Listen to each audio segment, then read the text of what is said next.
Hello, everyone, and welcome to episode 2 of Informed Optimism. My name is Ben, and my guest on the show today is Andy Crook. Andy is a PhD student, a garage owner, and a business coach. Expect to learn how Andrew plans to save the internal combustion engine, if Andrew thinks electric cars are even good for the environment, and the single piece of advice Andy would give his younger self. Hi, Andrew Crook, welcome to the show.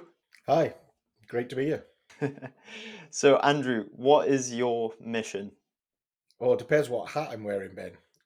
So the hat you probably most commonly see me wearing is the one where my mission is to save the internal combustion engine. But I do have another Okay. couple of hats. Another one is to help garage owners become more successful in business, and I also have a sort of personal mission, which uh, is a little bit more modest. It's just to enjoy life, and that's it. Okay, brilliant. So, circling to your mission being to save the internal combustion engine, I have a few headline quotes from you, and these are from the International Energy Agency. So, from 2020 to 2023, the electric vehicle market share has risen from 4% to 18%. The EV market is now valued at over 200 billion, and EVs are expected to account for 46% of light vehicle sales by 2025, 68% by 2030, and 83% by 2035. Where does your combustion engine fit into all of this?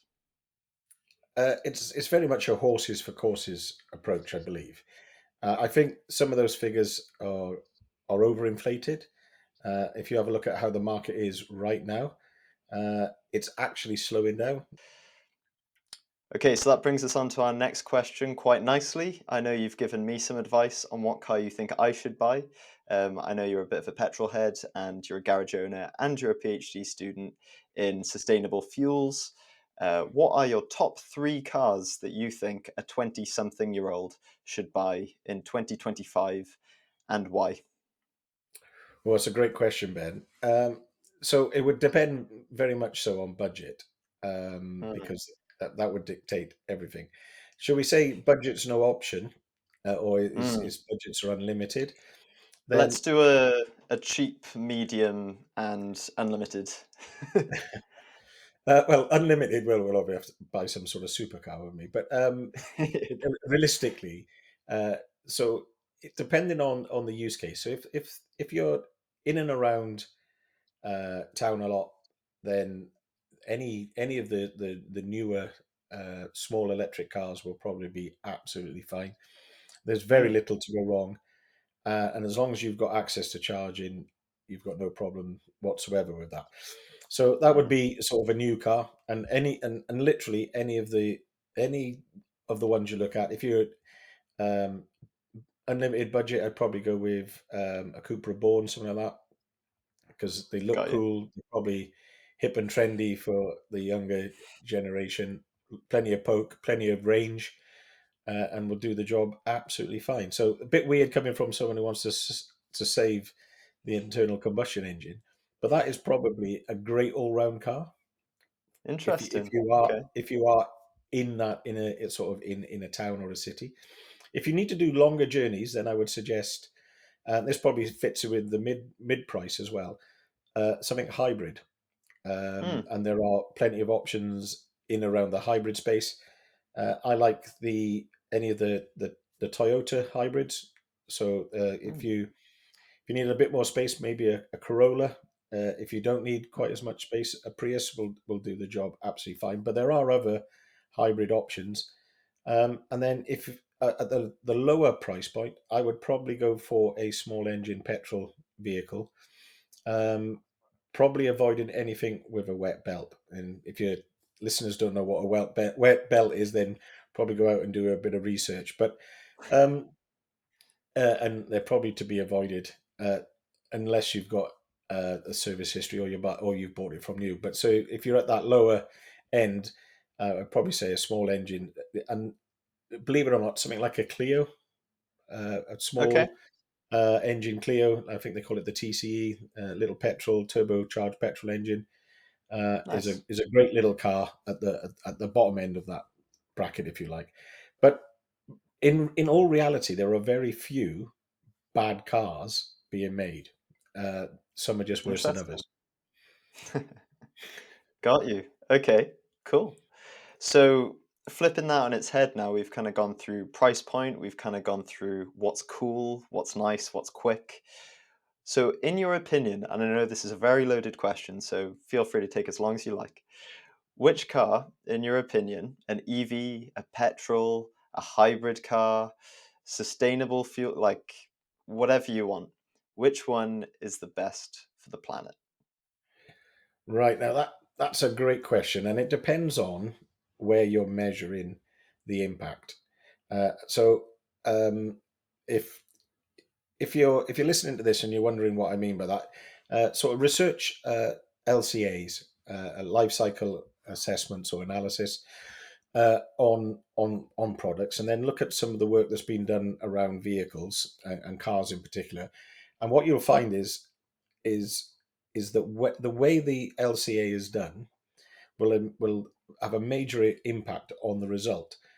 Now, the British government classes a zero emission vehicle as one that produces no emissions at the tailpipe. But I'd strongly Mm, argue there is no such thing as a zero emission vehicle because there are emissions at every point of use, including manufacture, the getting the raw materials out of the ground, mm, assembling those materials, the manufacture, the in use, which is where we tend to measure the impact of a vehicle, but there's also the mm. recycling. And you need to look at an LCA that takes into account all of that impact. And believe it or not, a battery vehicle probably isn't as sort of zero carbon as we're led to believe. So, an all round sort of answer, there's no real easy answer to this, unfortunately, Ben, but I would say if you kept a vehicle for a long enough period of time that it negated the carbon that's inbuilt during manufacture and processing the raw materials and is made out of materials that are readily recyclable, then you're Mm. probably in the cleanest or the lowest emissions vehicle you could possibly be in, but you're probably a polluter at the tailpipe. So if you've got a 300,000 mile 320D BMW, you're probably slightly greener than the guy in the Tesla Wow, that's very interesting. who's just So bought it.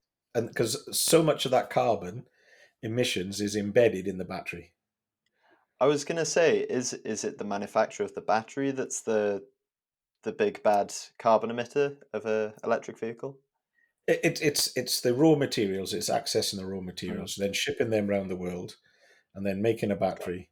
And at the moment, and this is where the data is slightly lacking, is there's no big data sets for recycling batteries because interesting. we don't recycle those types of batteries. We repurpose them in the main, which means that there's going to be a big, maybe even 20-year delay before there's enough reliable data on how much of that battery can be recycled and what is the impact, the carbon impact of recycling that battery, because it all takes energy, and that energy has to come from Got you. somewhere. Got you. So in your opinion, as someone who lives and breathes this stuff, what is the pathway then to getting transport, light vehicles sustainable? What needs to happen? I think there needs to be a a revisit of how we classify uh, a low emissions vehicle. There's no such thing as a zero emission vehicle. The term is wrong. So if we can't get that bit right, what hope have we got with the rest of it? So I think we need to reclassify things. I think, and then and get things into into what I would say almost like different categories and understand that we have to make decisions based on mobility needs and the planet's needs. And Mm, if we want to achieve net zero, then we have to do something, and we can't keep going the way we are.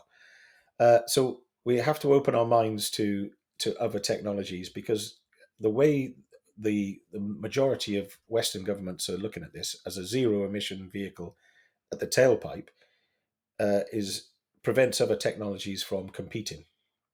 So if we Mm, can't really look at synthetic fuels, which could be a source of maintaining older vehicles on the road without having mm, to invest in huge amounts of infrastructure. So if we talk about mm, the impact of a vehicle, if we have to dig up miles and miles of pavement or road to lay cables, where's mm. that carbon being accounted for? Very true. And we're not. So, but if we can reuse the current refineries, the current method of moving liquid fossil fuels around the country by having e-fuels, is that potentially on a global scale better off than worrying about tailpipe emissions? So, Mm, from my point of view, they're the conversations that we should be having on. And the problem is they cross borders, and it's difficult to get agreements because different countries are going down different paths. But if you could do that, you can change the way we look at emissions. So if we get away from just carbon and we think about particle matter, and mm, we get serious about reducing PM in towns and cities, then mm. the obvious answer is to put electric vehicles in that use case. And then as we go to a more sort of as extra urban situation, so we would probably look at a hybrid use case, and then really long distance and HGVs and off highway, we're probably looking at an internal combustion engine, solely an internal combustion engine, maybe with a mild hybrid for that use case.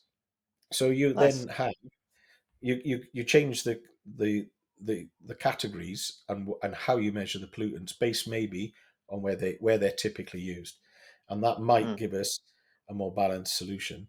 And it might mm. still mean there's a future for the internal combustion engine because it's not all bad, no matter what people say. So uh, as you can see, I'm not totally against EV because I think that Mm, the especially with diesels, the particles are not great for an inner city or even a town use scenario. mm, But if we build bigger and bigger and heavier electric vehicles with great big heavy batteries, we get different particle matter. We get tire mm. dust, we get brake dust coming off those at levels that are much greater than if we had a small petrol or diesel vehicle, or let's go back to the basics and get a small electric vehicle, and then you have the best of both worlds. But the trend is ever bigger vehicles. Let's get away Mm. from that as well. Let's Absolutely. change the thinking about mobility totally, and we'll change the impact it has on the planet. And Mm, I'd probably foresee in maybe not in my lifetime, but certainly in the next then in the next couple of generations, people won't buy cars. They won't own cars interesting. because Interesting. it's the biggest waste of money that you ever buy. Its utilization is about 5%. So it spends all day parked up while you're in uni or in work, and then it spends all night parked up while you sleep, and it spends 5% of the day driving you to and from work or whatever. Even if you as personal mobility, if you use a van for work, that's obviously slightly different. Mm, But so why would you buy something that sits idle 95% of the time? Why true. would and if you've got something that drives itself, why don't you just Yeah. dial it up and it arrives and you get into your little compartment, and there'll be many people going in a similar direction to you. It's called Mm. traffic, and it's everyone's sat in their own car. We'll all be sat in our own Yeah. little pods, um, and that will be the future. Interesting. It'll be a mobility as a service as opposed to mobility you own. Interesting. So it's almost coming back to like an automated public transport, where Yeah, instead of just buses and trains, you've now got taxis that are probably driverless, and they take you to and from and carpool you with a bunch of people going the same way, and it's all very clever and futuristic. and Amazing. that's how I see the future of it. Yeah, Brilliant. Okay, so let's imagine now, changing pace a little bit. There is a 20 something, let's say 25-year-old version of Andy Cook on the call right now, what's the one piece of advice that you would give a 25-year-old Andy Crook? Or if I could go back in time, what would I tell myself at 25? Mm, Follow my dreams. That would be it. nice. It would be as simple as that. It's a bit Honda, isn't it? But it is that. And get rid of your self-limiting beliefs. And What do you mean it's by that? it's very very difficult, Ben, when you're 25, to understand the limitless potential people have, Mm, and you are, whether you know it or not, you are confined by belief systems that are passed down to you that you don't yet have developed at 25, to understand that mm, you can go beyond what other people think is possible, and what other people think is possible is what limits you, because you don't know what's possible for yourself. So if you have a dream, mm. follow it. Don't listen to somebody else saying that's stupid. If you think at 25 you want to climb Everest, climb Everest. Go for it. It's as simple Brilliant. as that, and it doesn't have to be anything um, as grandiose as that. But if at 25 you think you want to start a business, and you think, oh, it's risky, it's really Mm, risky when you're 35 and you've got a family. mm. Yeah, So true. do it while you're young, and if it even if it goes wrong, you're still young enough to do it again and again, and probably and again, because it's Why not? it's like I say, self-limiting beliefs. That fear of failure is a big one, and piece of Mm, advice I would give a lot of people is the thing that's stopping you is starting. mm. Kind of that delay in the start. Yeah, I guess you can never achieve anything if you don't start it. So It's first absolutely hurdle is the biggest one. absolutely Interesting. So with your dreams then, was it always a dream to do a PhD this late on in your career, let's say? no, no, no, no. It's something that sort of come about by accident more than design to Mm. begin with.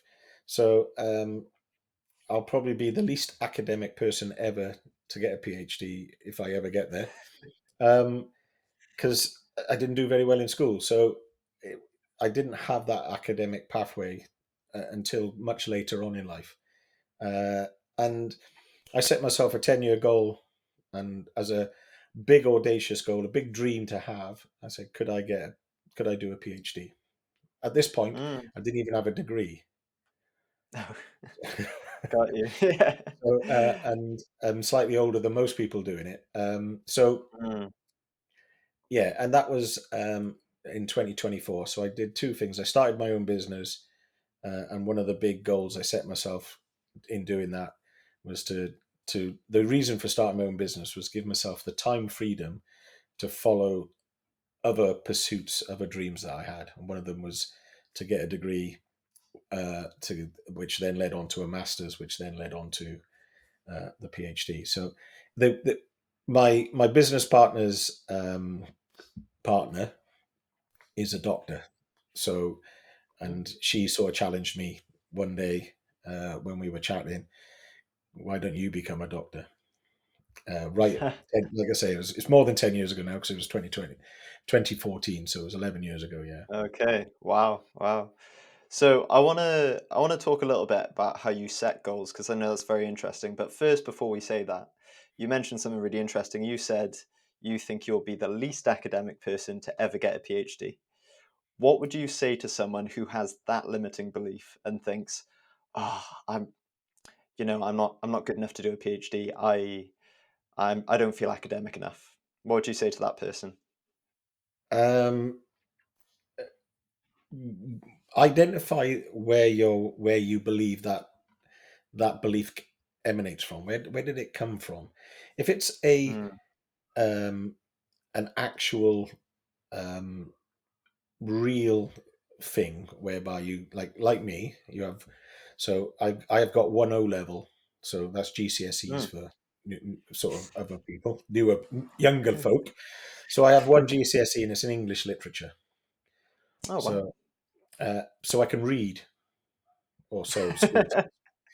Um, so yeah, so I'm very unlikely to. I wouldn't have. qualified to go to college, let alone university, when I was younger. Got you. Uh, so find where that belief, where does it stem from? What is the cause of that limiting belief?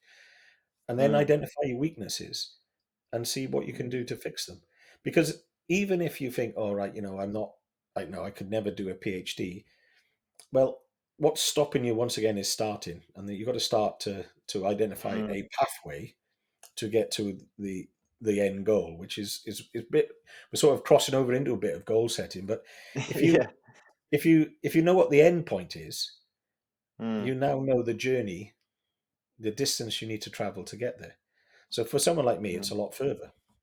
Like it took me 6 years to get a degree Well, because I had to do it part time, to begin with, and I started. So if you don't have a degree, how do you get one? Well, you get HNC. Once you've got mm, HNC, you can get yeah. HND. Once you've got HND, you can top that up to a degree. Once you've got a degree, you can then apply to do a master's. Yeah. For me, then once I got a master's, it was like, well, now I can do my PhD. So, Interesting. So you could so just step by step, one at a break time. it down into small steps. Whatever the thing that's holding you back is first, fix that, and then find the next thing that's holding you back. And you'll find Mm, these are, although at the time they're very real, they're actually glass ceilings, and you can smash through them with enough mm, determination and tenacity.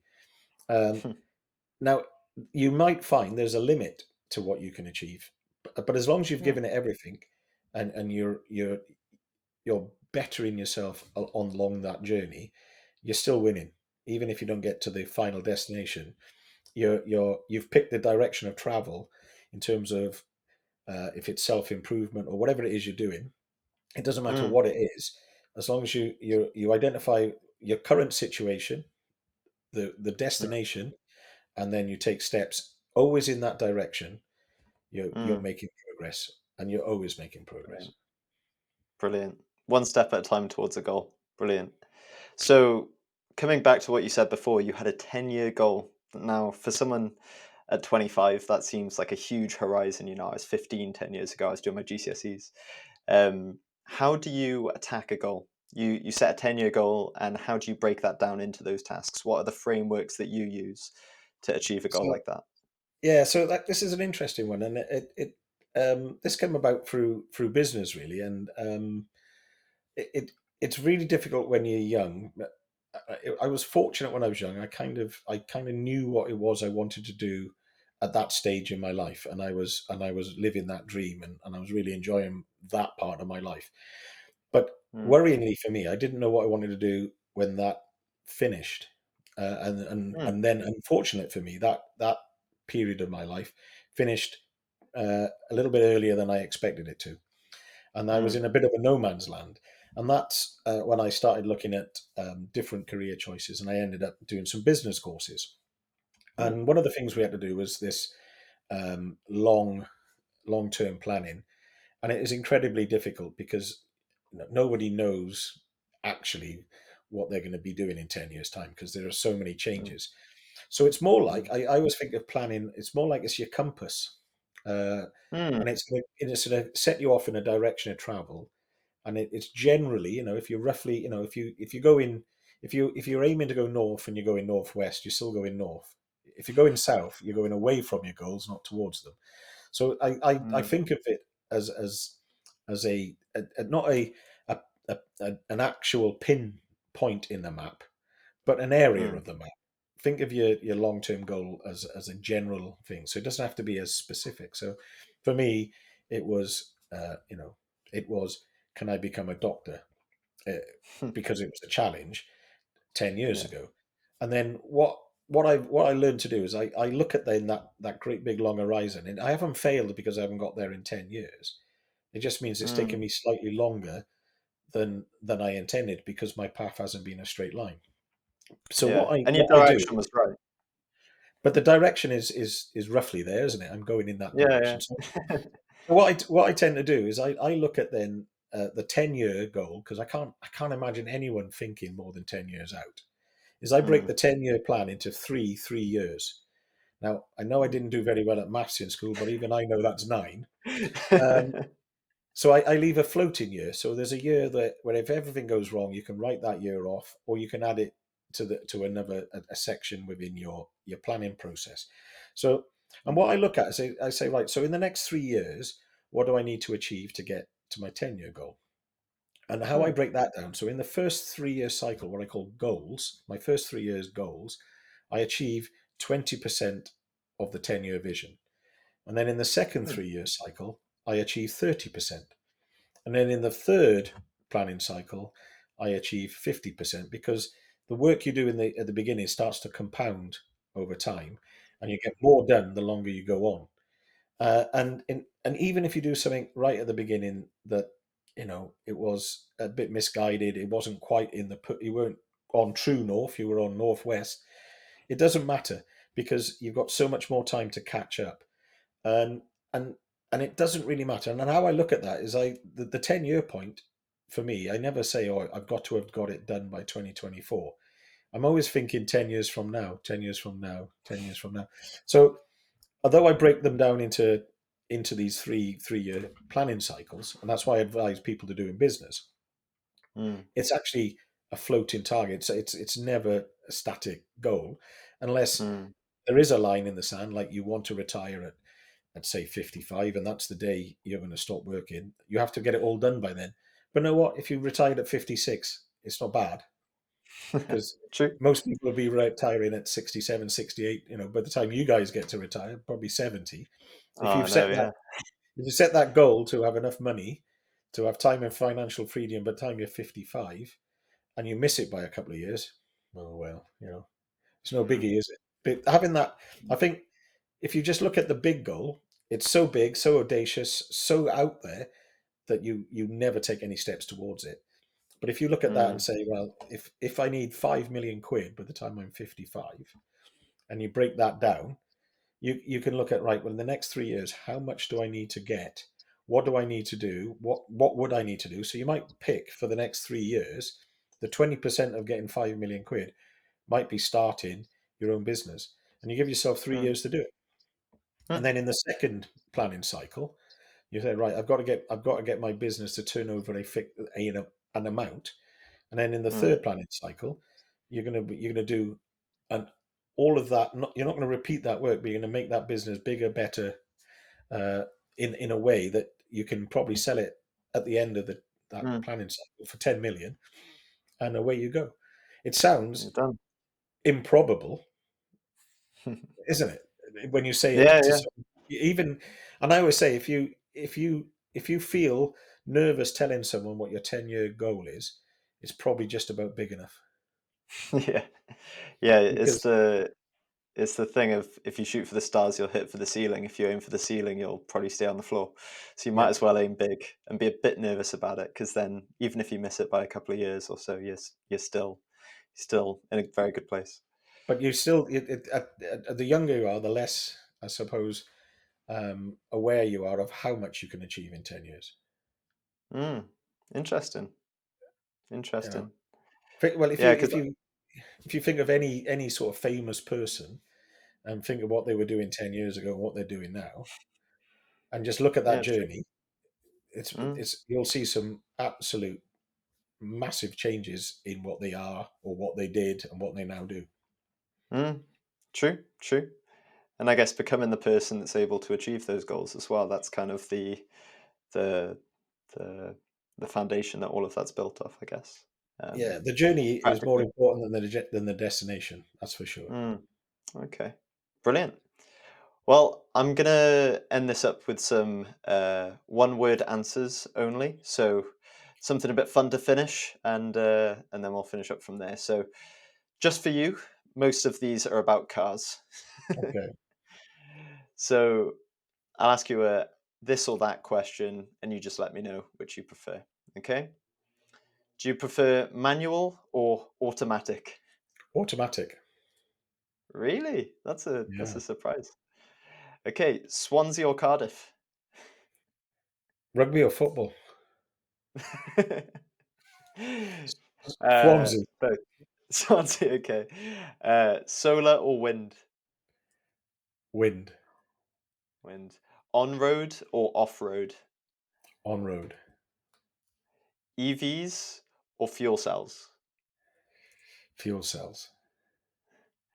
I know you like a bit of fitness, so swim, bike, or run? Swim.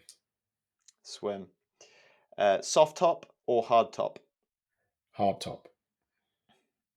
Movies or books? Books.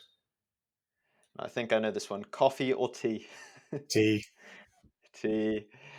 Pineapple on pizza, yes or no? No. No.